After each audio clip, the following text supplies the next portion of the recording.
Good evening, ma'am.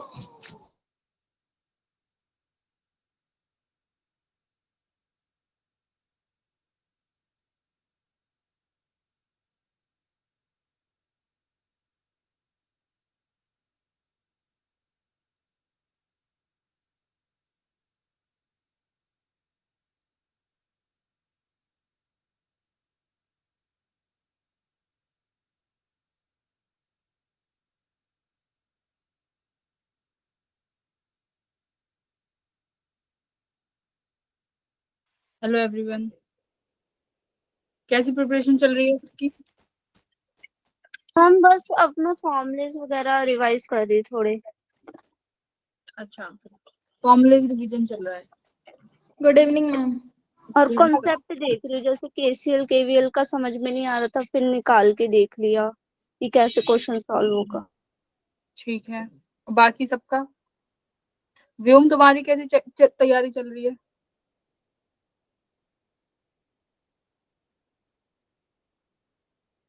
व्योम ma'am जैसे कि हाँ फिजिक्स जी, में सबसे बेसिक बेसिक वाले जो मतलब कॉन्फिडेंस हो कि ये मुझे आते ही आता है, वो भी अटेम्प्ट करके आ जाए तो रैंक ठीक आ जाएगी, मतलब पहले से ज्यादा इम्प्रूव हो जाएगी।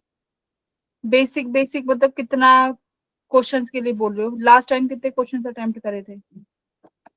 मैम किए तो ज्यादा थे, लेकिन फिर नेगेटिव मार्किंग भी थी तो इस देखो, अच्छी रैंक के लिए कम से कम भी 8 क्वेश्चन तो अटेम्प्ट करने पड़ेंगे।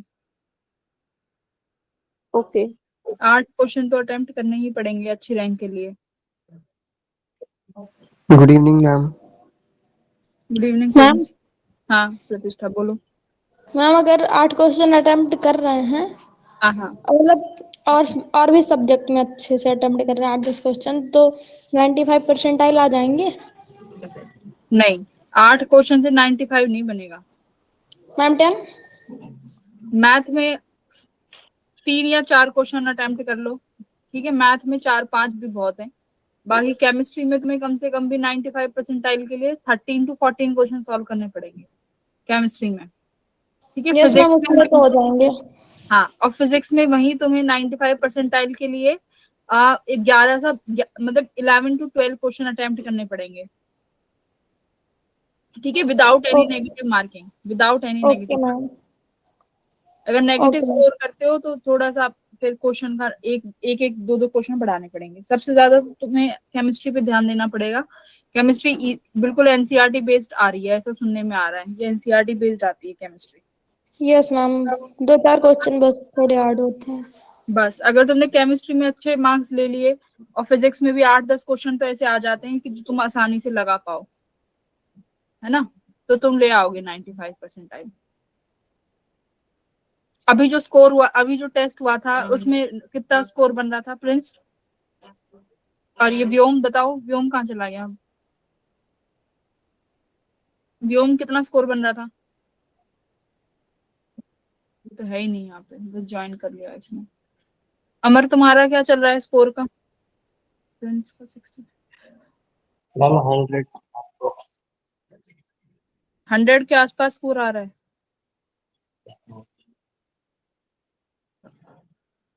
ठीक है, देखो स्कोर पहले तो अभी जब 1-2 दिन बचे हैं ना, इनमें मैक्सिमम अपना ना वो कवर करने की कोशिश करो फॉर्मूला। जैसे जिसका 2 तारीख को पेपर है वो अपने फॉर्मूले वगैरह पढ़ो, केमिस्ट्री के, फिजिक्स के, पूरा अपना रिवीजन करो हर चैप्टर के बेसिक। मैं यही कहूंगी, हर चैप्टर का बेसिक तो पढ़ के जाओ। मैं क्यों कह रही हूँ, देखो पेपर डिस्कस करते हैं थोड़ा सा 2025 का।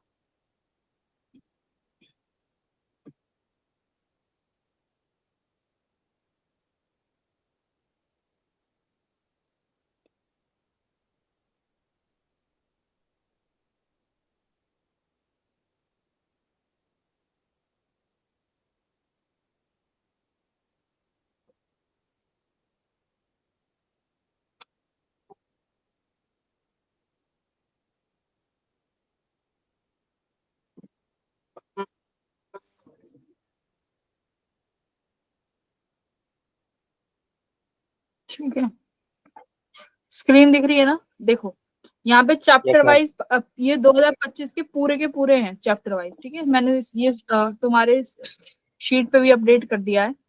इसमें पूरे 2025 के चैप्टर वाइज हैं कि कौन से चैप्टर से कैसे क्वेश्चन आए। तो जैसे कि मैं देखो कौन कौन से चैप्टर से क्वेश्चन आए पहले तो वो देखते हैं। यस मैम ये देखो यूनिट एंड डायमेंशन से भी आया है, 1D से भी आया है, 2D से भी आया है, लॉज ऑफ मोशन से भी आया है, वर्क पावर एनर्जी से भी आया है। पर एक बार वो देख लो कि कितने कितने नंबर ऑफ क्वेश्चंस आए हैं। ठीक है, ये देखो रोटेशनल से भी क्वेश्चन आया है, ग्रेविटेशन से भी आया है, सॉलिड से भी आया है, फ्लूइड से भी, ऑसिलेशन से भी, thermal properties, thermodynamics, KTG, electrostatic, मतलब जितने भी तुम्हारे चैप्टर्स हैं ना 30 के 30 सबसे आया है। ठीक है, सबसे क्वेश्चन आए हैं। देखो यूनिट एंड डायमेंशन से बहुत इजी क्वेश्चन आए हैं, जिसमें सिर्फ तुम्हें कंपेयर करके निकालना होता है या डायमेंशंस मैच करने होते हैं। सबसे इजी आता है यहाँ से। तो इस चैप्टर के क्वेश्चन तो हमें अटेम्प्ट करने ही करने हैं। इस चैप्टर के क्वेश्चन तो कोई भी नहीं छोड़ के आएगा अनटिल एंड अनलेस कुछ ज्यादा ही डिफिकल्ट क्वेश्चन आ जाता है तो। ठीक है, एक बार हम थोड़ा सा रिव्यू कर रहे हैं ना, तो एक बार पूरा इन डेप्थ रिव्यू करेंगे 2025 का पेपर कि कैसे पेपर आया है, कौन से क्वेश्चन हम अटेम्प्ट कर सकते हैं, कौन से नहीं कर सकते। अब ऐसे ही देखो, ये तुम्हारा यहाँ से स्टार्ट हो गया इलेक्ट्रिक, सॉरी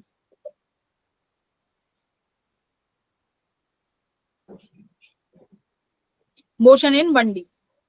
अब मोशन इन 1D के एक बार क्वेश्चन देखो किस तरीके से आए हैं।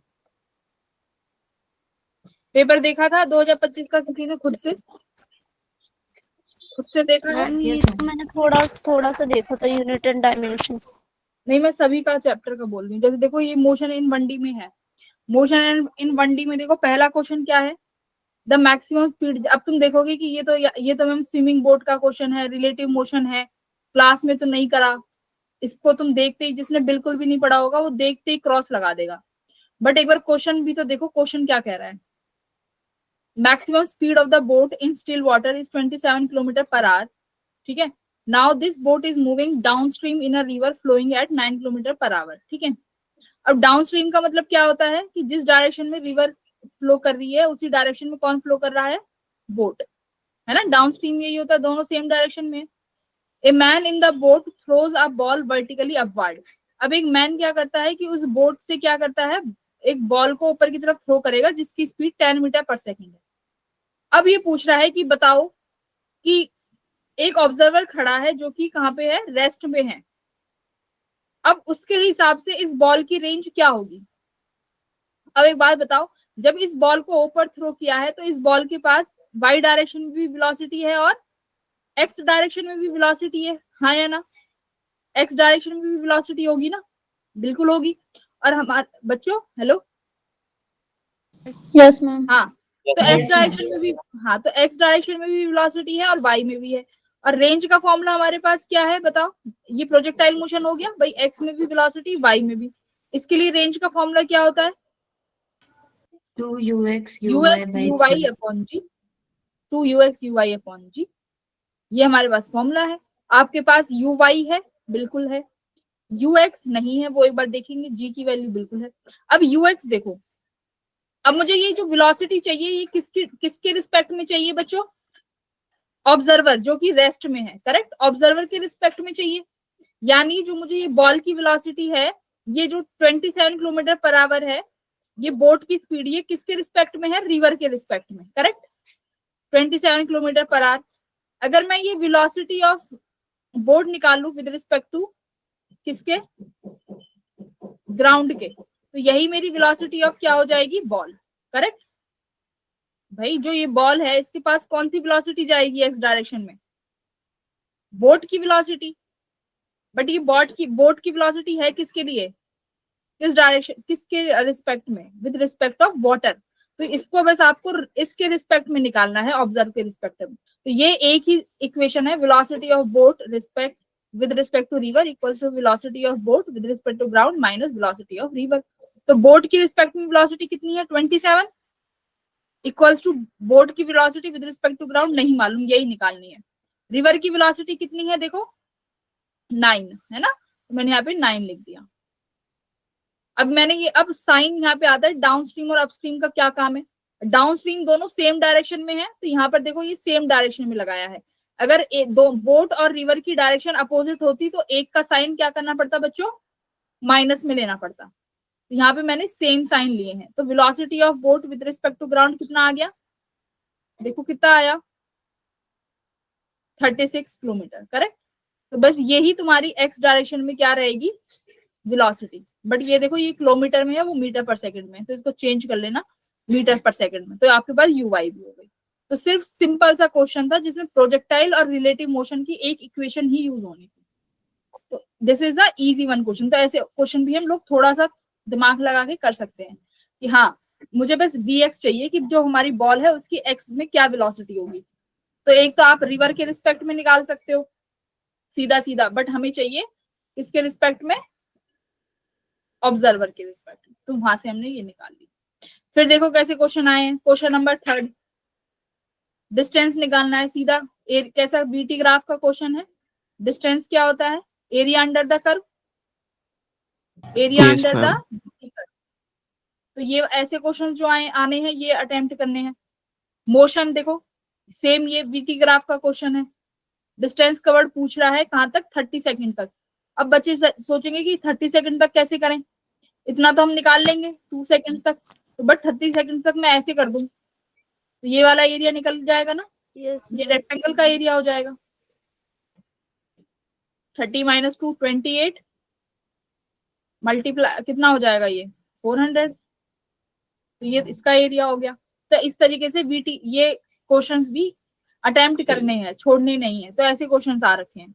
तो इसका मतलब क्या है, हमें पता होना चाहिए कि बीटी कर्व का एरिया क्या देता है, डिस्टेंस, बीटी कर्व का ग्राफ क्या मतलब स्लोप क्या देगा, क्या देगा बीटी का स्लोप। मैम। मैम 4 नंबर मेरी शिफ्ट में आया था। हाँ, तो ये अटेम्प्ट करना था कि नहीं करना था, मैम इसको करा था। ठीक है। तो ऐसे हम लोग सॉल्व कर सकते हैं। फिर देखो ये प्रोजेक्टाइल का क्वेश्चन है, क्या हमें प्रोजेक्टाइल मतलब हमें वेलोसिटीज सेम है, थीटा गिवन है 45 माइनस थीटा 45 प्लस थीटा, तो आपको मैक्सिमम हाइट निकालनी है। तो मैक्सिमम हाइट का फॉर्मूला क्या होता है, you square sine square theta upon 2g। तो मतलब आपको बस यहाँ पे थीटा की वैल्यू गिवन है, साइन की वैल्यू तो सेम हो जाएगी, है ना। तो यहाँ से भी हम लोग ये क्वेश्चन निकालेंगे। मतलब सारे क्वेश्चन ऐसे हैं जो फॉर्मूला बेस्ड हैं, कुछ भी ऐसा नहीं है अभी तक जो क्वेश्चन हमने अलग से नहीं करा है। अब क्वेश्चन नंबर 2 देखो, ये कैसे करना है, पोजीशन वेक्टर गिवन है, आर वेक्टर, देखो पोजीशन वेक्टर गिवन है, बट आपको पूछा है वेलोसिटी बताओ 2 सेकंड्स पे क्या होगी। तो मैं इसको पहले पोजीशन वेक्टर को किस में चेंज कर लूंगी, बताओ, वेलोसिटी निकाल सकते हैं अगर पोजीशन वेक्टर गिवन है तो, yes ma'am, Yes, ma'am. Differentiation करके। डिफरेंशिएट कर दोगे dr बाई dt, इजीली ये हमारा निकल जाएगा। उसके बाद टाइम की वैल्यू रख देना 2 सेकेंड्स, तो उस टाइम पे आपकी वेलोसिटी भी आ जाएगी। और एंगल हम निकाल ही सकते हैं vx vy करके, करेक्ट। तो इस तरीके की इजी क्वेश्चंस देखने को मिले हैं।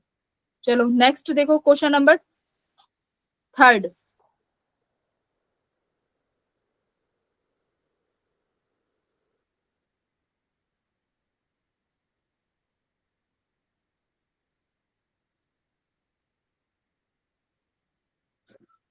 देखो जो ये फर्स्ट क्वेश्चन है ना, जिसमें हम साइंस स्क्वायर 45 माइनस अल्फा लगेंगे। अब इसको आगे सॉल्व करने के लिए फिजिक्स की जरूरत नहीं है, मैथ्स की जरूरत है ना, कि साइंस स्क्वायर 45 माइनस थीटा को कैसे कैसे हम लोग आगे ओपन कर सकते हैं। तो कैसे करोगे, क्या फॉर्मूला होता है,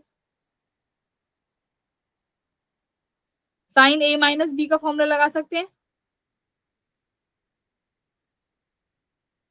वही साइन ए माइनस बी हो गया ना। ये मैं यहाँ पे लिखूंगी हाइट में साइन स्क्वायर 45 माइनस थीटा, तो ये साइन ए माइनस बी का फॉर्मूला हो गया, right. Cos A sine B minus sine B cos A, फिर उसका होल स्क्वायर। तो ऐसे ही तुम ए अपॉन ऐसे बी कर दोगे तो वहां से कुछ ना कुछ इजी देख लेंगे कि क्या चीजें कट रही हैं, तो ऐसे सॉल्व हो जाएगा।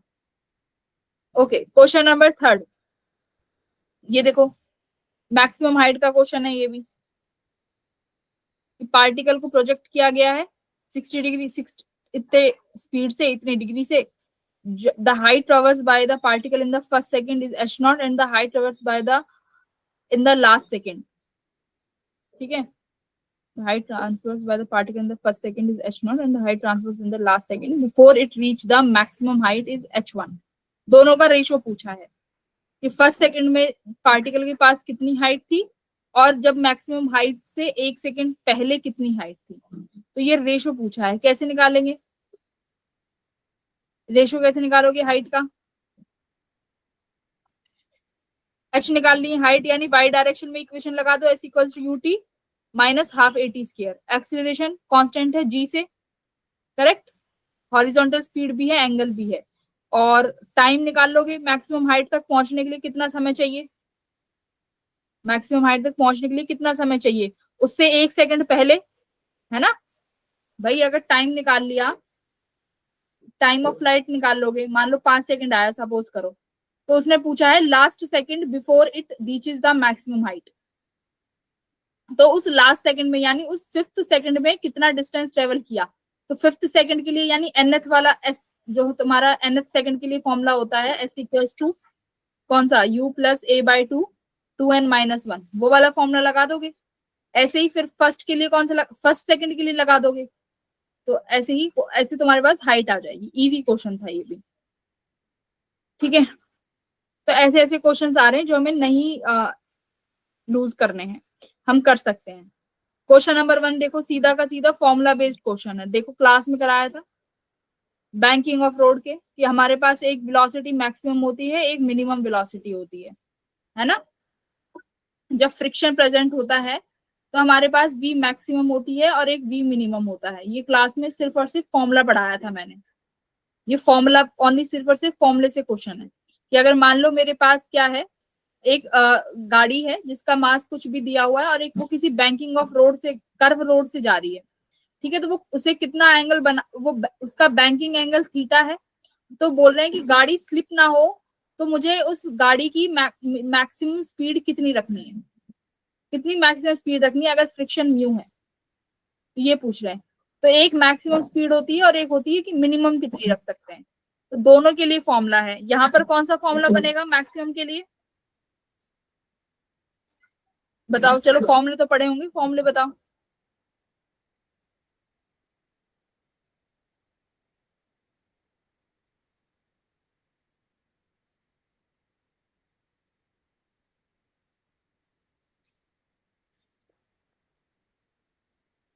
तो ऑप्शन नंबर 3, ठीक है, इसका थर्ड आंसर है तुम्हारा ये। तो ये v मैक्स है।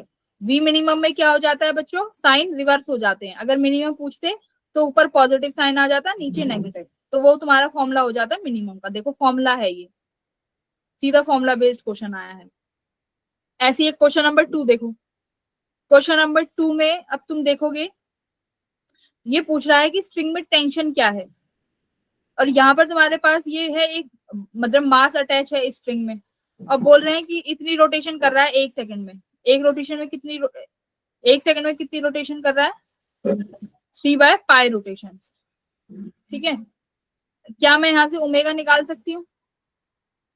एक सेकंड में 3/π रोटेशन है तो ओमेगा कितना हो जाएगा, देखो क्या होता है omega. Omega equals to 2π nu. तो ये फ्रीक्वेंसी है कि एक सेकंड में 3/π रोटेशन कर रहा है, तो ओमेगा कितना हो जाएगा, 2π मल्टीप्लाई बाय 3/π। तो पाई से पाई कैंसिल हो गया, यानी 6 रेडियन पर सेकेंड। तो ये तुम्हारा ओमेगा आ गया, ठीक है, इतना तो हमें मिल गया। पर टेंशन कैसे निकालें, देखो अब आपको फोर्सेस बैलेंस करने पड़ेंगे ऐसे क्वेश्चन पे। ऐसे क्वेश्चन को देखिए घबराना नहीं है। पहले यहाँ पर देखो कौन कौन एफबीडी बनाना है, बताओ इस बॉब पे कौन सा फोर्स एक्ट कर रहा है। एक तो mg डाउनवर्ड्स की तरफ, करेक्ट है ना, mg एक्ट कर रहा है। और कौन कौन से फोर्स एक्ट कर रहे हैं बच्चे, अगर ये सर्कुलर मोशन में है तो यहाँ पर इस पर एक सेंट्रीपिटल फोर्स भी होगी, mv²/r, करेक्ट। अब एक बार टेंशन के कंपोनेंट करो, देखो ये टेंशन T यहाँ पर है, तो ये वाला कंपोनेंट थीटा हो गया, और ये क्या होगा इसका T cos थीटा, और अंदर की तरफ कौन सा कंपोनेंट होगा, T sin थीटा, करेक्ट। तो अब यहाँ से देखो टेंशन के तुम्हारे पास दो इक्वेशन बनी, एक तो T cos theta equals to M G, और एक बना T sine theta equals to M V square by R. अब देखो इस एम वी को मैं, मेरे पास ओमेगा है तो मैं यहाँ पे लिखने की कोशिश करूंगी एम ओमेगा स्क्वायर आर। अब एक चीज देखो, ओमेगा भी है, एम मास भी है, एम गिवन है। आर को देखो, आर कैसे निकालोगे, आर यानी दिस रेडियस, ये तो लेंथ हो गई, ये आर क्या हो जाएगा बताओ जरा इन टर्म्स ऑफ एल, ये आर क्या हो जाएगा इन टर्म्स ऑफ एल?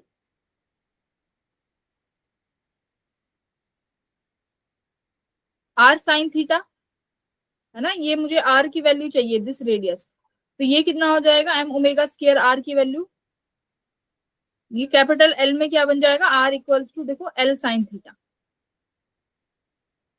ठीक है, तो यहाँ पे एल साइन थीटा रख दो, साइन थीटा से थीटा कैंसिल, टी की वैल्यू आ गई आपकी M omega square L.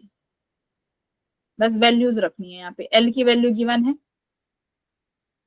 Omega given है, आसानी से आपका आंसर आ गया एमएल में। ठीक है, तो 36 ml आ गया, करेक्ट, 6 6 36 ml।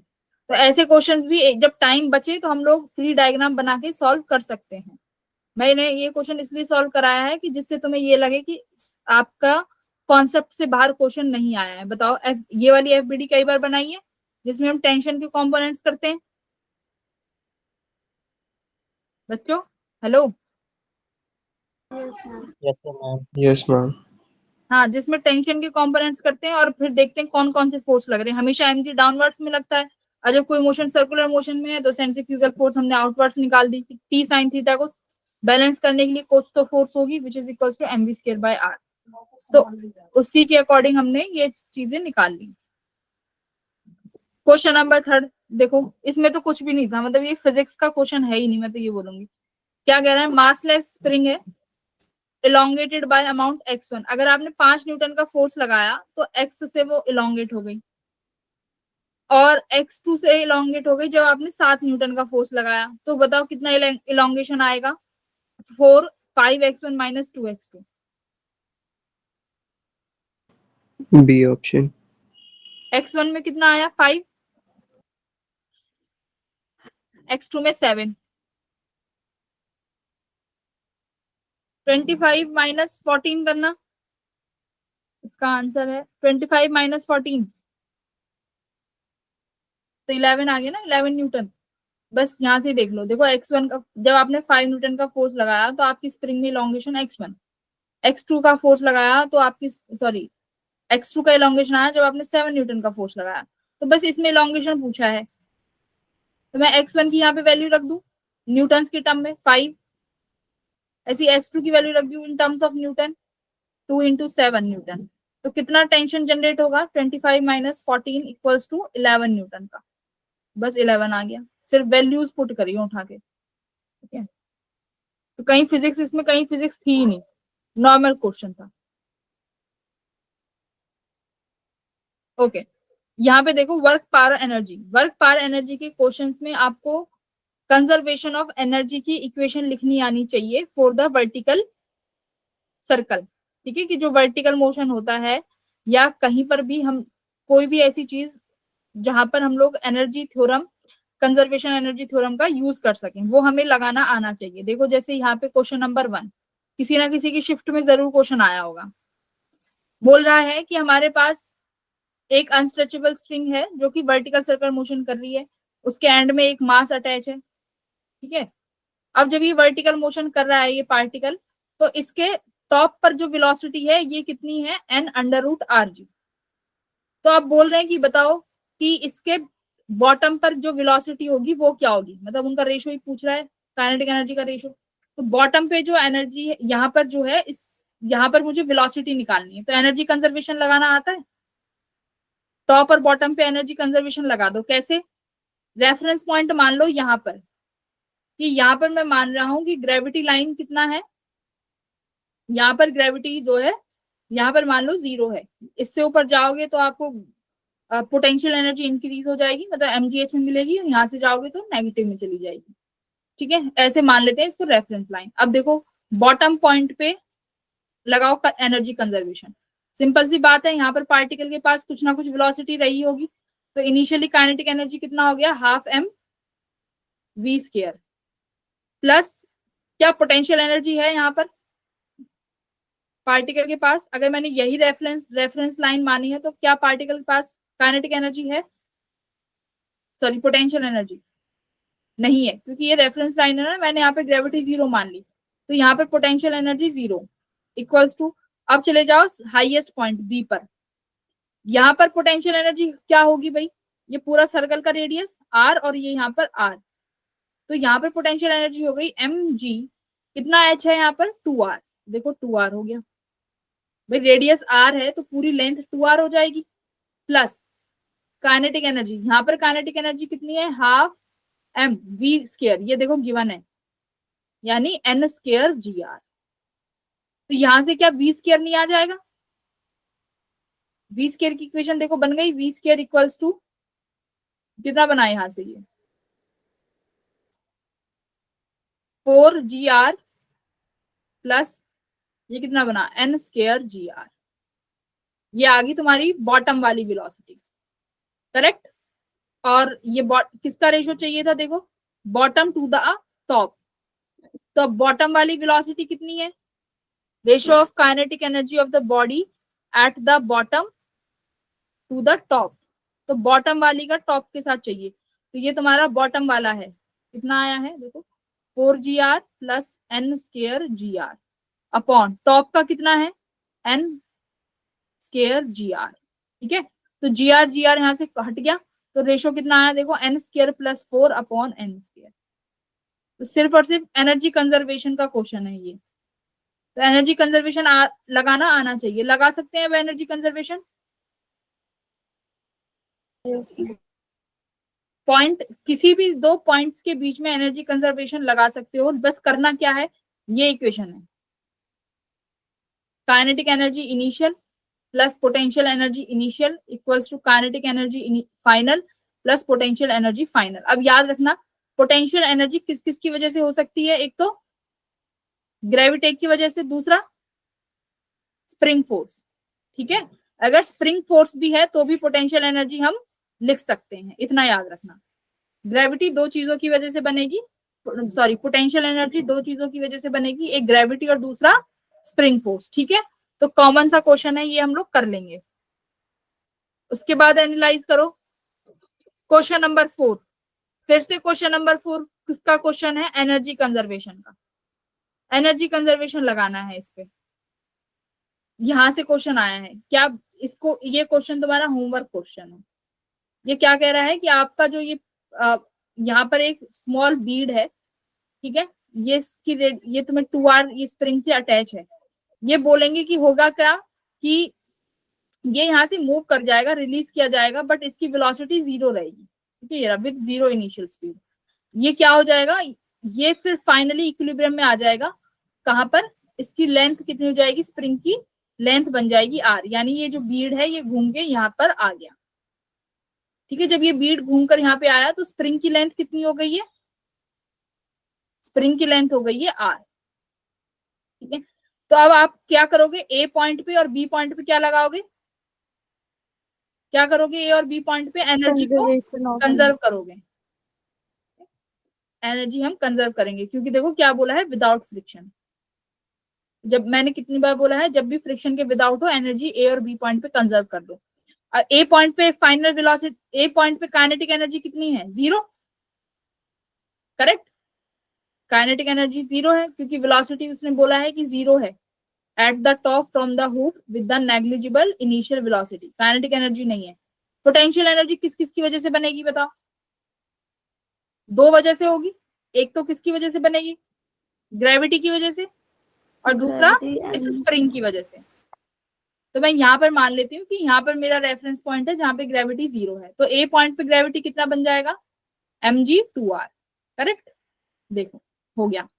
अब ए पॉइंट पे क्या स्प्रिंग फोर्स है, अभी स्प्रिंग ना मेरी कंबाइंड हुई है ना कुछ हुई है, तो मैं यहाँ पर इसको क्या लिख सकती हूँ, अभी 0 लिख देते हैं कि स्प्रिंग फोर्स की वजह से भी पोटेंशियल एनर्जी नहीं है, ठीक है। अब फाइनल लिखो बी पॉइंट पे, बी पॉइंट पे कुछ ना कुछ वेलोसिटी रही होगी, जो कि ये खुद पूछ रहे हैं कि जब ये स्प्रिंग फोर्स किसी पॉइंट पे जाएगा, जब इसकी रेडियस r हो जाएगी, स्प्रिंग की, तो आपको बताना है इसकी वेलोसिटी क्या होगी, वही पूछ रहा है हमसे।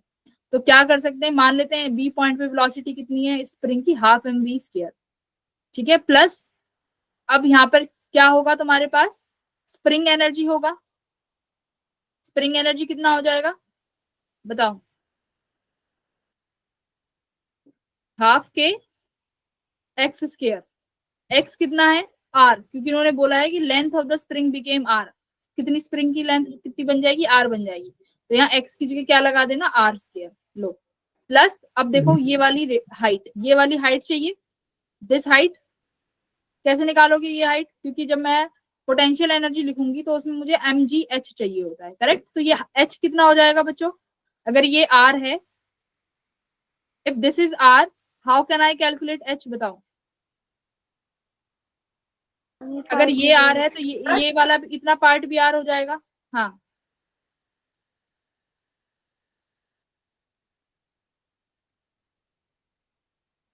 बताओ, मैम हाफ के आर एस मतलब, अरे स्प्रिंग एनर्जी लिखोगे ना, नो वो मैम, वहाँ पर क्वेश्चन में लिखा है कि इक्विलिब्रियम लेंथ है वो स्प्रिंग की। the bead moves under the combined action of gravity of massless spring K attached to the bottom of the hoop. The equilibrium length of the spring is R. If the bead is released from, अच्छा अगर ये वाली अगर length equilibrium में है R, तो फिर इस वाले को यहाँ पे लगा देना, अच्छा the equilibrium length of the spring is R, तो फिर इनिशियल में लगा दो इसको, माइनस साइन लिख दो, ठीक है, फाइनल माइनस में साइन, मैम पोटेंशियल एनर्जी भी लगाएंगे हाँ ग्रेविटी की। हाँ हाँ वही बता रही हूँ, तो यहाँ पे देखो इसको माइनस साइन लगा दो फिर, ठीक है, ये माइनस लगा दो, यानी ये इनिशियल वाला था, इनिशियल में ऐड हो जाएगा ये, इनिशियल वाले में हमारे पास स्प्रिंग एनर्जी थी कितने से, आर से बढ़ा हुआ था, तो इसको यहाँ पे प्लस हो जाएगा, ठीक है, क्लियर है क्या करा है मैंने, ये नेगेटिव कर दिया, अगर ये नहीं करना चाहो तो इसको यहाँ से हटा के आगे वाले में यूज कर लो। और मैम ये लेंथ आ जाएगी r/2, एंगल ज्योमेट्री लगा देंगे। हाँ अब ये हमें हाइट चाहिए होगी, यहाँ पे देखो मैं यहाँ पे स्प्रिंग एनर्जी इनिशियली में ऐड कर रही हूँ,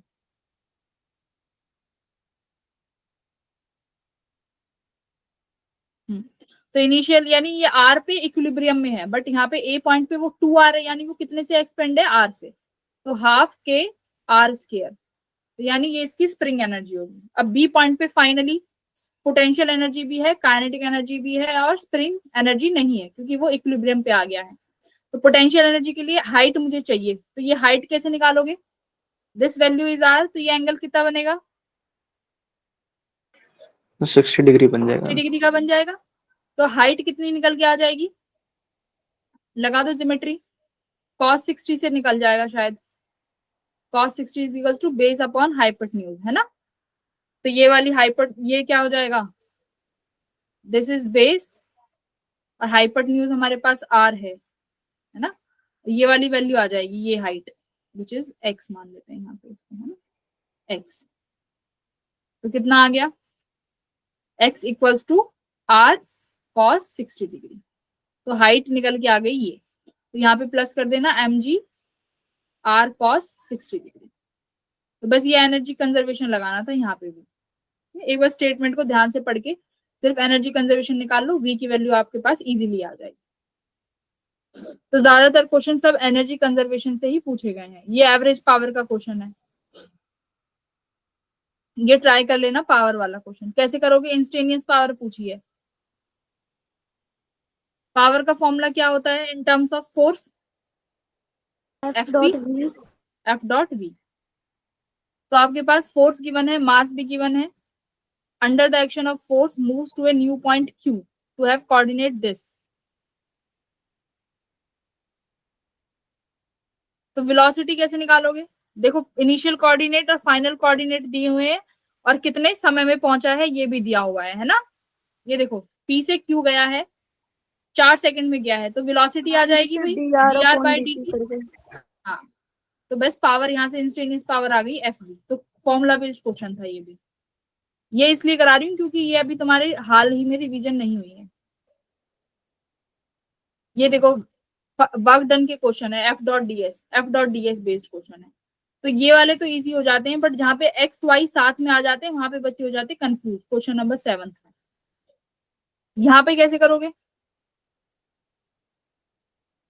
मैम इधर तो रिलेशन दे रखा है x प्लस वाई इज हाँ, इक्वल टू 10, देखो इसे रिलेशन दे रखा है, तो जब मैं इस फोर्स को लिखूंगी तो एक्स स्क्वायर, तो y की वैल्यू मिल जाएगी 10 माइनस एक्स, वो यहाँ पे रख दो, dx Y square dy, limit लगा देंगे बस। इजी था ये भी, क्वेश्चन नंबर 7 भी आसानी से हो जाएगा।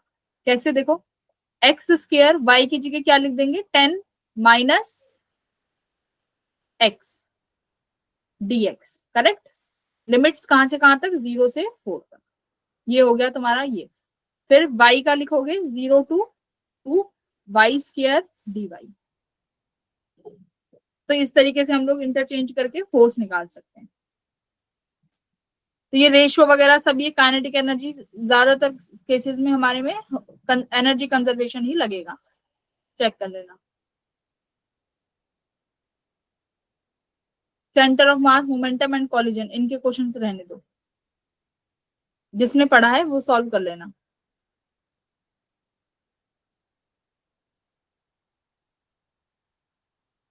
ग्रेविटेशन, ये हमने क्लास में कराया है ग्रेविटेशन। कैसे करोगे? देखो question number 1,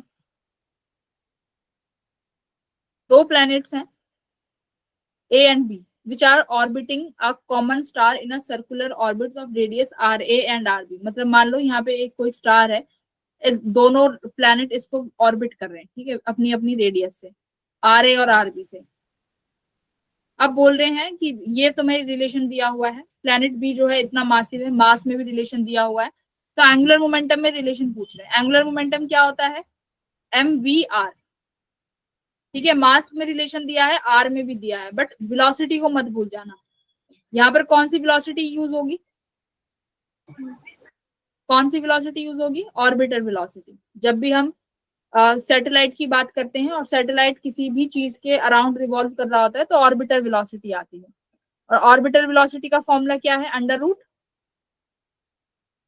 gm by r, ठीक है। तो यहाँ पर वेलोसिटी की वैल्यू रखना, और एक r ऑलरेडी है, तो देखना फाइनली एंगुलर मोमेंटम किस पे डिपेंड कर रहा है, किस पे कर रहा है, mvr। तो v की वैल्यू gm बाय r, ये रूट r यहाँ पे आएगा और ये r, तो कितना बन गया देखो, रूट r पे जा रहा है ना, और m की पावर कितनी हो गई, ठीक है, कुछ इस तरीके से। तो ये हमें यहाँ पे ध्यान रखना है कि रूट पे डायरेक्ट r की पावर रूट पे डिपेंड करेगा।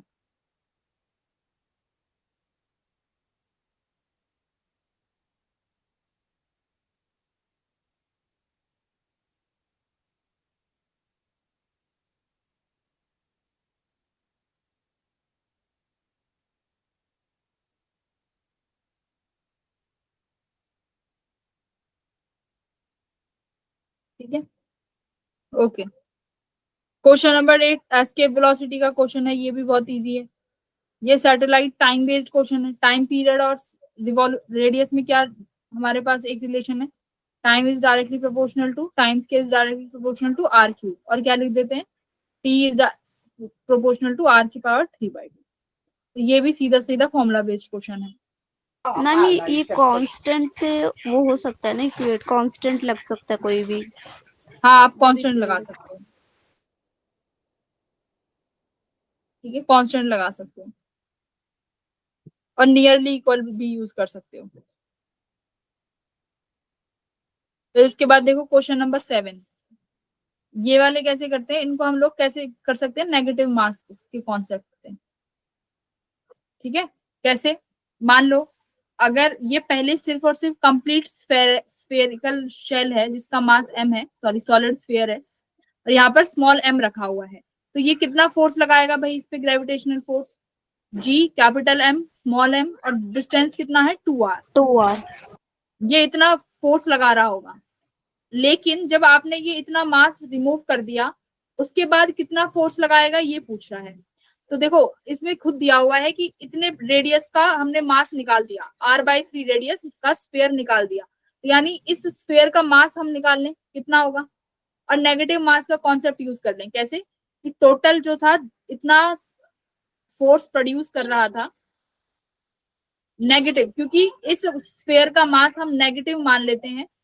अब कितना ये प्रोड्यूस करेगा, तो नेगेटिव मास के लिए मैं यहाँ नेगेटिव लगाऊंगी। तो अब इसका मास बताओ कितना है। पी का तो स्मॉल एम है, तो यहाँ पर स्मॉल एम हो गया। ठीक है, तो ये तुम्हारा मास बताओ कितना होगा। देखो कंप्लीट आर क्यूब के लिए 4/3 पाई आर क्यूब, इसके लिए कितना था पूरा कैपिटल एम। तो पर यूनिट वॉल्यूम कितना हो जाएगा 4/3 पाई कैपिटल आर क्यूब। कितनी रेडियस के लिए चाहिए, r/3 के लिए, तो कितना हो जाएगा m/4/3 पाई r/3 का क्यूब। तो देखो ये सब कैंसिल हो गया, कितना बचा, कितना मास आया, m की पावर 3 की पावर कितना क्यूब, यानी 27। तो कितना मास रिमूव हुआ है m/27, यानी इसका मास कितना है m/27। मैं वॉल्यूम कंजर्वेशन से कॉन्सेप्ट यूज नहीं वॉल्यूम कंजर्वेशन नहीं, इसमें वो रो वाला कॉन्सेप्ट यूज करा है, मास पर यूनिट वॉल्यूम। ठीक है, ये रो, मान लो मास पर यूनिट वॉल्यूम का जो मास पर यूनिट वॉल्यूम कितना है, रो है, तो तुम्हें कितने के लिए चाहिए, r/3 के लिए। तो r/3 के लिए क्या लिख दोगे, v डैश। ठीक है, v डैश कितना हो जाएगा 4/3 पाई r/3 का क्यूब। तो पर यूनिट वॉल्यूम की कॉन्सेप्ट यूज करा है। तो इसका मास कितना है m/27। ठीक है, इस p वाले का स्मॉल m। डिस्टेंस कितना आएगा, देखो ये r/3 रेडियस है, यानी ये रेडियस r/3 है, और ये कितना हो जाएगा फिर r। तो डिस्टेंस कितना हो गया r + r/3, तो यानी 4r/3। तो यहाँ पर हम डिस्टेंस लिखेंगे 4r/3 का स्क्वायर। तो नेगेटिव मास कॉन्सेप्ट ये हर कहीं यूज कर सकते हो, इजी, बहुत इजी है, बस हमें पर यूनिट मास निकालना आना चाहिए। बताओ यहाँ पे किसी को भी दिक्कत है तो, कि हम किसी भी रेडियस का मास निकाल सकते हैं ना, कि भाई पूरी वॉल्यूम जो v है, यानी पूरा जो रेडियस r है, उसका मास कितना है कैपिटल M। अगर तुमने r/3 रिमूव कर दिया तो उसका मास कितना होगा, मास पर यूनिट वॉल्यूम मल्टीप्लाई जितनी वॉल्यूम का चाहिए। ठीक है, उस वॉल्यूम से मल्टीप्लाई कर देंगे, बेसिक मैथमेटिक्स। तो ये तुम्हारा आ जाएगा फोर्स, तो ये रेशो निकाल देना। ठीक है, ये F2 है और ये तुम्हारा F1 हो जाएगा, फिर दिस इज F1।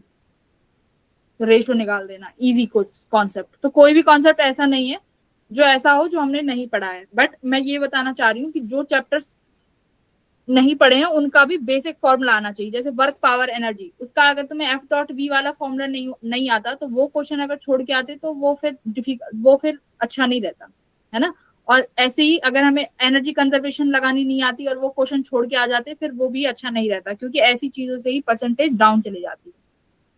ठीक है, अब पहला क्वेश्चन जरा देखो, सॉलिड्स में भी हमें क्या होना चाहिए, फॉर्मूले आने चाहिए, यंग्स मॉडुलस, बल्क मॉडुलस और मॉडुलस ऑफ रिजिडिटी।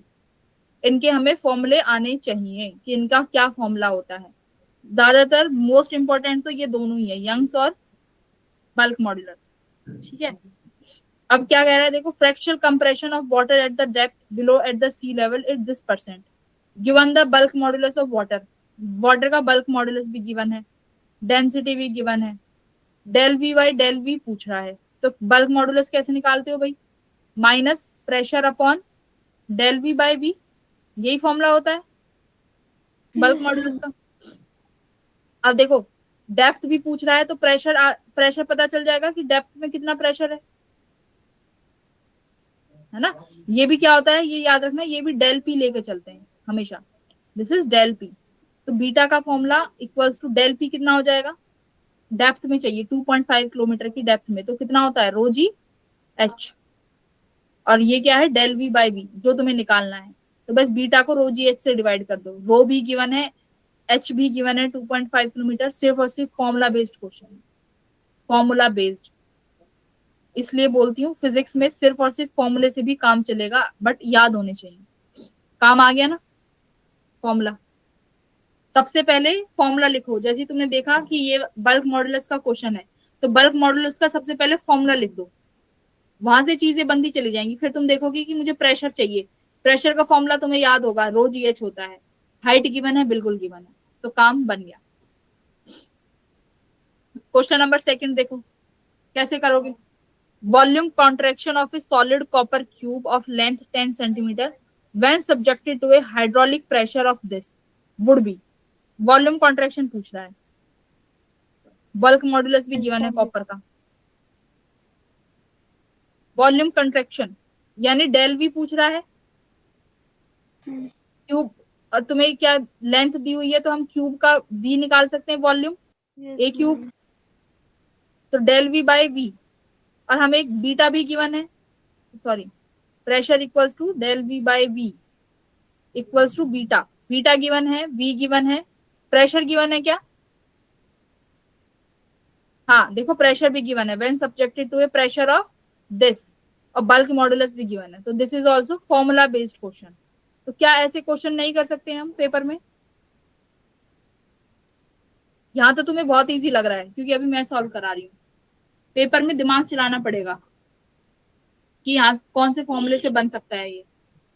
तो अभी कह रही हूँ 2 दिन बचे हैं ना, 2 दिन, इन 2 दिनों में बैठ के सिर्फ और सिर्फ फॉर्मूला रीडिंग करो। फ्लूइड्स के क्वेश्चन इस बार इतने इजी आए थे, बहुत इजी क्वेश्चंस थे। क्वेश्चन नंबर 1, इसमें तुम्हें कौन सा क्वेश्चन ट्राई करना है, ये वाला। क्वेश्चन नंबर 3, क्वेश्चन नंबर 4, चलो ये ट्राई करते हैं, ये पता होना चाहिए। ये वाली टर्मिनल वेलोसिटी, बताओ टर्मिनल वेलोसिटी क्या होती है? मैं 11th ही रीड कराऊंगी क्योंकि 12th मोस्टली हमने कवर कर ली है अपने क्रैश कोर्स में जो अभी 10 दिन चला था, तो 11th कवर करानी है। बताओ टर्मिनल वेलोसिटी का फॉर्मूला बताओ, क्या फॉर्मूला होता है?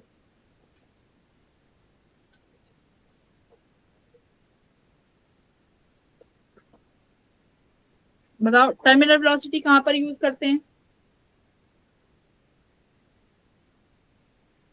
देखो टर्मिनल वेलोसिटी क्या होती है कि जब भी हम लोग किसी पार्टिकल को एक विस्कस फ्लूइड में डालते हैं, है ना, विस्कस फ्लूइड में डाला तो विस्कस फ्लूइड क्या अप्लाई करता है?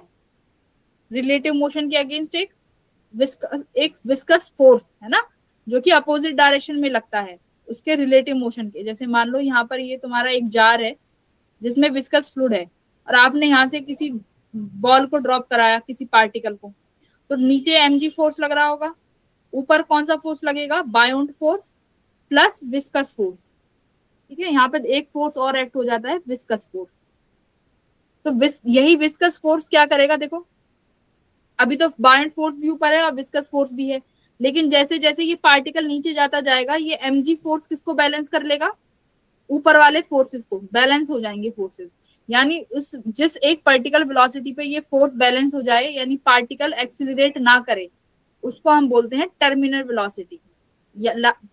उसका मतलब है कि अब पार्टिकल सिर्फ और सिर्फ इसी वेलोसिटी से ही ट्रेवल करेगा, यानी अब मोर एक्सीलरेशन नहीं होगी। ठीक है, तो ये तुम्हारी टर्मिनल वेलोसिटी है। क्लियर है? तो अब टर्मिनल वेलोसिटी किस किस चीज पर डिपेंड करती है ये हमें पता होना चाहिए। फॉर्मूला देख लो क्या है, मैं फॉर्मूला लिख देती हूँ। टर्मिनल वेलोसिटी का फॉर्मूला होता है 2r² g अपॉन ईटा रो माइनस डेंसिटी। ठीक है, तो टर्मिनल वेलोसिटी रेडियस के स्क्वायर पे डिपेंड कर रही है, डेंसिटी पे भी डिपेंड कर रही है, और आपके ईटा पे भी डिपेंड कर रही है। इन चीजों पे डिपेंड कर रही है आपकी वेलोसिटी। ठीक है,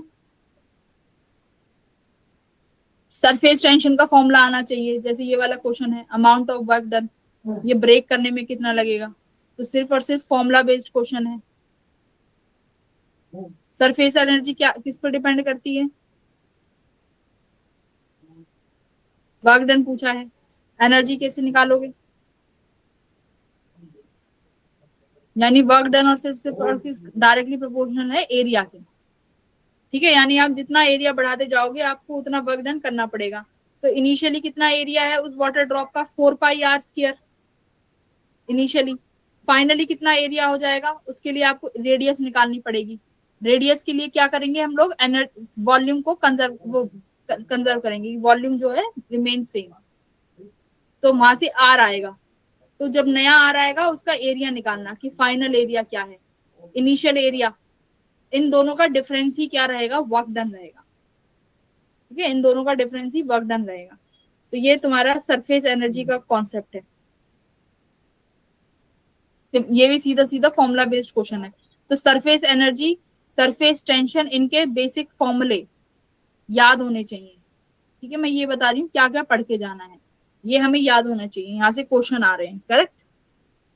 और क्या क्या चीजें सॉल्व कर सकते हैं, देखो क्वेश्चन नंबर 4, ये हमें पता होना चाहिए, वेरी इंपॉर्टेंट क्वेश्चन।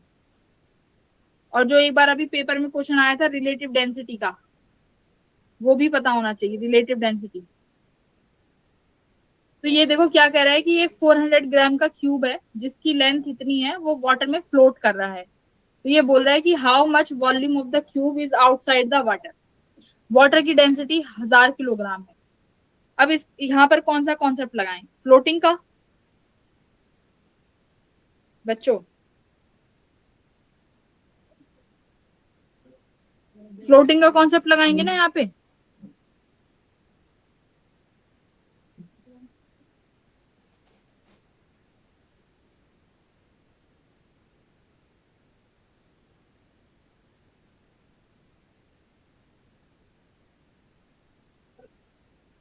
कहाँ चले गए तुम लोग, बोल ही नहीं रहे हो।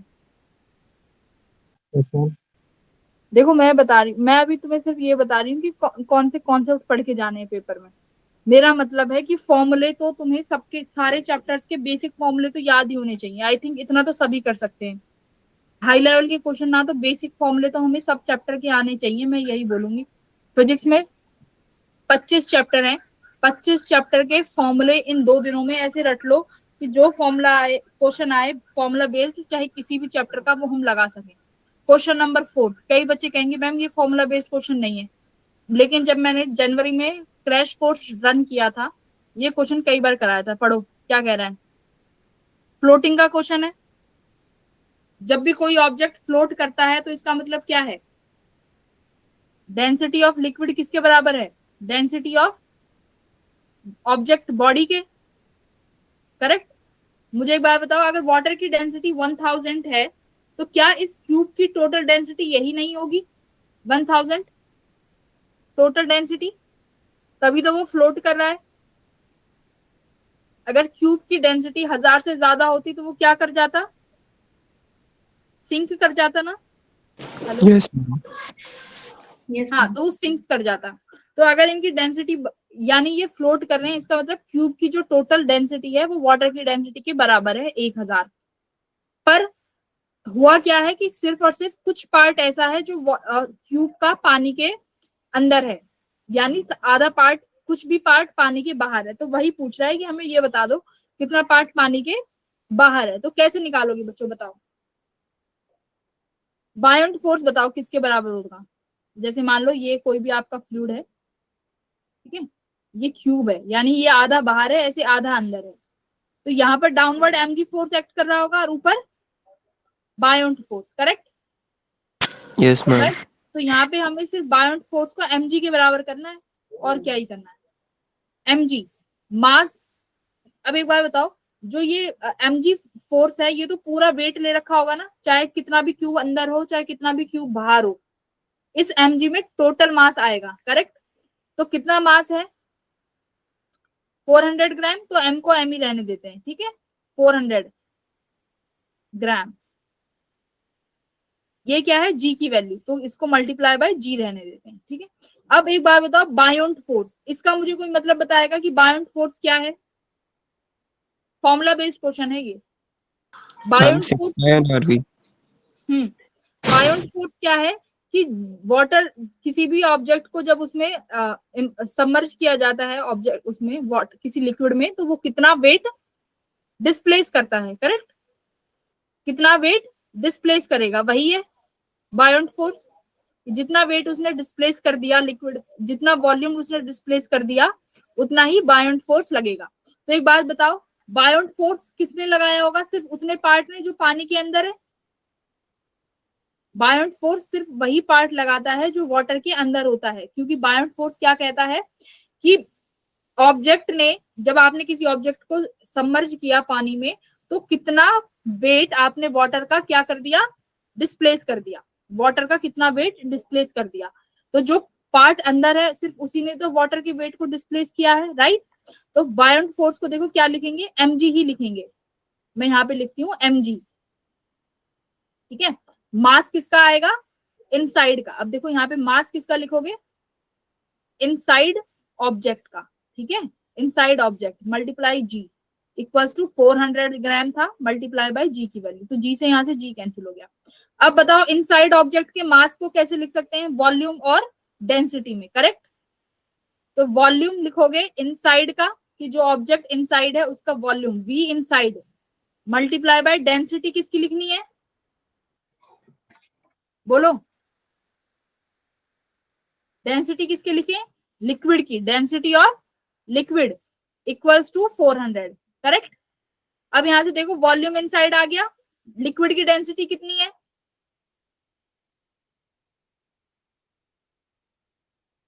फॉर्मूला बेस्ड क्वेश्चन ही तो है, mg चाहिए था, बायोंट फोर्स mg। तो उस मास को क्या लिख सकते हैं, density into volume, volume into density. तो डेंसिटी किसकी, लिक्विड की, और वॉल्यूम किसका, उस ऑब्जेक्ट का जो इनसाइड है, पानी के अंदर है, ठीक है। तो वॉल्यूम वही आती है जो इनसाइड वाली होती है, बस इतना याद रखना। लिक्विड की डेंसिटी कितनी हो गई, लिक्विड की डेंसिटी बताओ जल्दी भाई, लिक्विड तो वाटर ही है ना, तो वाटर की डेंसिटी कितनी हो जाएगी, 1000 kg। ये केजी में है ना, बट यहाँ पर मेरा जो वेट, जो इसका मास गिवन है मुझे, क्यूब का जो वेट गिवन है वो 400 ग्राम है, करेक्ट। तो मुझे डेंसिटी भी किस में चाहिएगी, ग्राम में। तो यानी 1 ग्राम पर सेंटीमीटर, इसको और कैसे लिख सकते हो, 1 ग्राम सेंटीमीटर क्यूब, ठीक है। तो यानी ग्राम में लिखेंगे तो अपॉन में 1 कर दूंगी, तो डेंसिटी यहां से हट गई। तो इनसाइड वॉल्यूम कितनी हो गई, 400। तो आउटसाइड वाली कितनी हो जाएगी,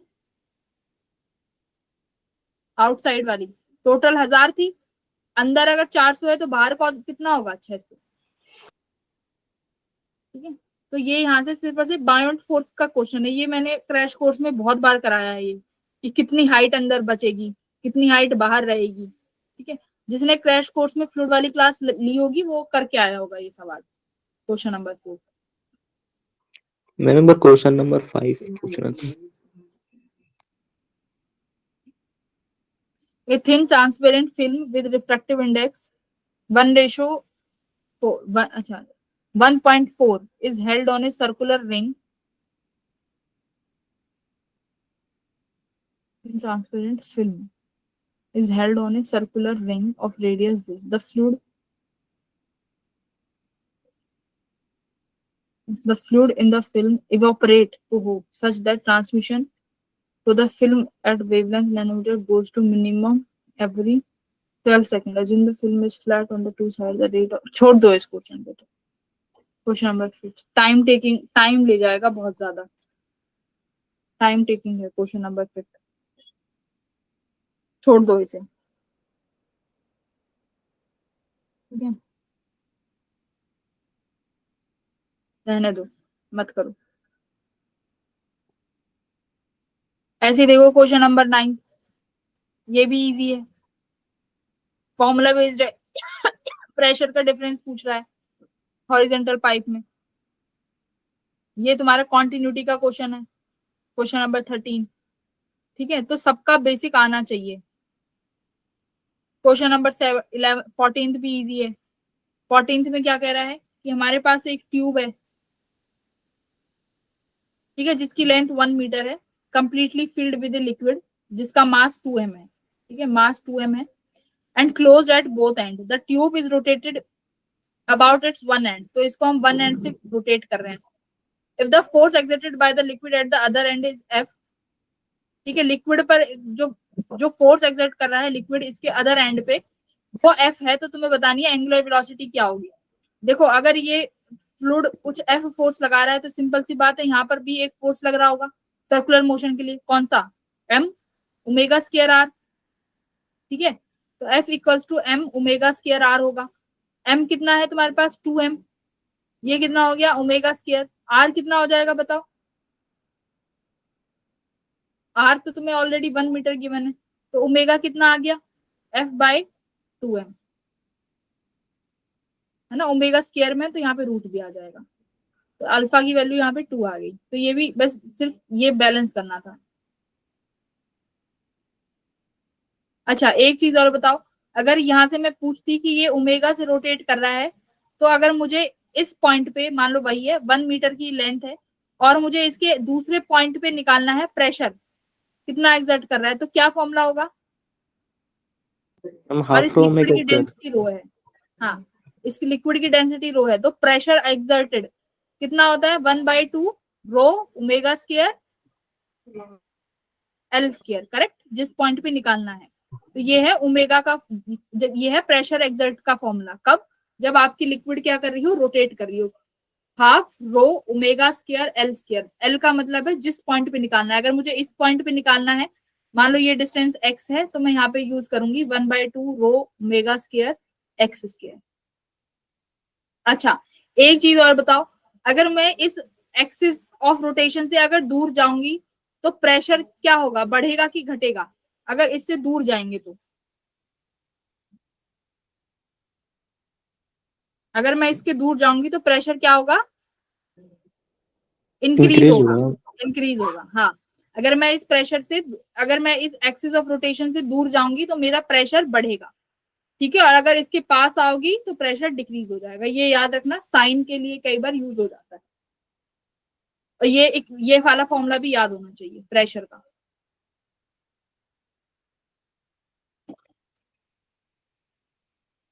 ऑसिलेशंस के भी बहुत सिंपल सिंपल क्वेश्चंस आए थे, है ना, ज्यादा डिफिकल्ट नहीं थे।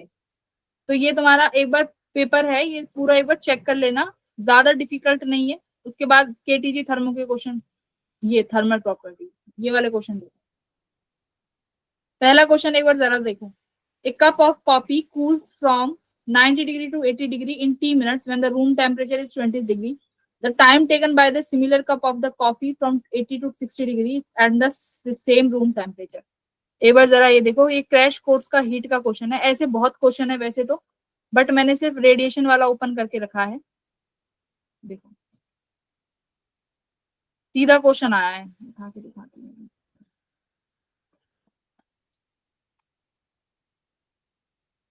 ये देखो, ये कराया, सेम है। स्टेटमेंट भी देख लो, 80 से 60 डिग्री, सराउंडिंग टेम्परेचर 20 डिग्री, बस टाइमिंग का फर्क है। 5 मिनट की जगह कितना टाइमिंग दिया हुआ है तुम्हें पेपर में? टाइम कितना? ये टाइम टी पूछ रहा है, देख लो यहाँ पे, ये वाला क्वेश्चन, सेम क्वेश्चन उठ के आया है। और ये 2023 का पीवाईक्यू है, जो कि रिपीट हुआ है 2025 में, इसीलिए कहते हैं पीवाईक्यू बहुत इंपॉर्टेंट है। तो सीधा सीधा ये किसका? न्यूटन्स लॉ ऑफ कूलिंग का क्वेश्चन है, बट मुझे ये नहीं पता कि इसका तुम्हें बोनस मार्क्स मिला था क्या, किसी को मालूम है? क्योंकि Newton's law of cooling syllabus में था नहीं, और जब मैंने तुम्हें कराया था तो बहुत बच्चों ने बोला था कि मैडम सिलेबस में नहीं है। तो आई डोंट नो कि अभी ये नहीं पता कि इसका बोनस मार्क्स मिला है कि नहीं, क्योंकि बहुत, ये कई एक क्वेश्चन नहीं है, बहुत क्वेश्चन है इसके। पहला क्वेश्चन, फिर देखो थर्ड क्वेश्चन भी वही है, ठीक है, क्वेश्चन नंबर थर्ड भी वही है, न्यूटन्स लॉ ऑफ कूलिंग का क्वेश्चन है।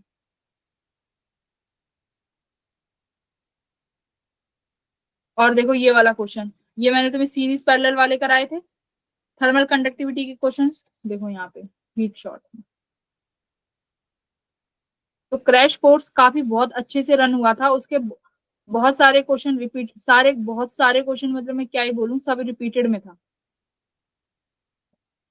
देखो ये रे सीरीज पैरेलल वाले, ये कराया हुआ क्वेश्चन, ये तुम्हें होमवर्क क्वेश्चन दिया हुआ है, देखो ठीक है, और यहाँ क्लास में भी कराया हुआ कुछ।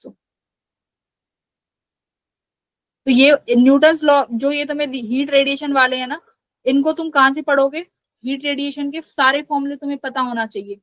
एक तो ये थर्मल कंडक्टिविटी वाला पता होना चाहिए, सीरीज पैरेलल कैसे यूज करते हैं ये एक बार देख लेना, ठीक है।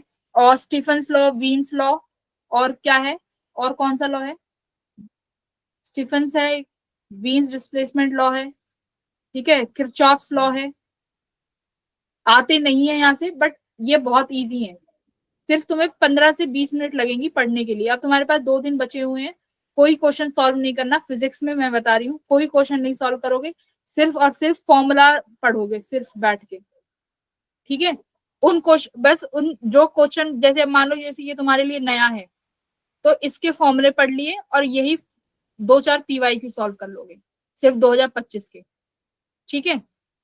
जैसे थर्मल प्रॉपर्टीज ऑफ मैटर जिसने नहीं पढ़ा है बट वो चाहता है कि मैं हल्का फुल्का देख लूं, तो एक बार ये देख लेना, ठीक है। PYQ लगा लेना, ये 4-5, इनसे ज्यादा मत लगाना,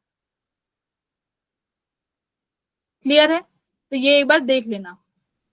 थर्मोडायनामिक्स तो बहुत इजी आई है, उसमें तो कोई तुम्हें पढ़ाने की जरूरत है ही नहीं, सीधे सीधे क्वेश्चंस आए हैं। जैसे ये वाला क्वेश्चन तुम्हारे पता है उससे आया है, सीधा क्वेश्चन तुम्हारे मॉक टेस्ट से, ये मॉक टेस्ट का क्वेश्चन है ये वाला, ठीक है।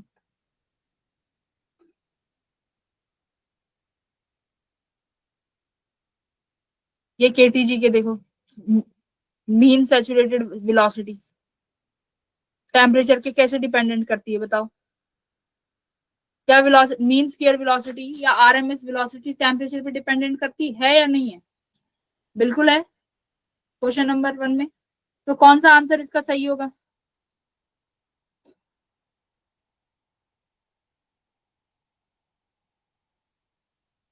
भाई कैसे वेलोसिटी?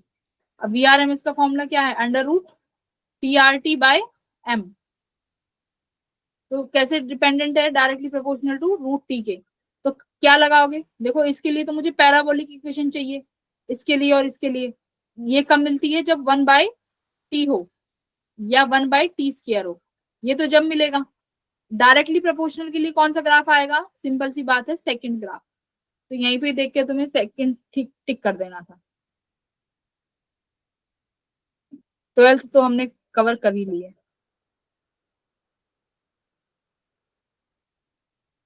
ठीक है। तो अब तुम्हारे 2 दिन का यही होमवर्क है कि अब PYQs सिर्फ उन चैप्टर्स के लगा लेना जो चैप्टर्स अभी तुमने रिवाइज नहीं करे हैं, और बाकी फॉर्मूला रीडिंग, ठीक है बच्चों।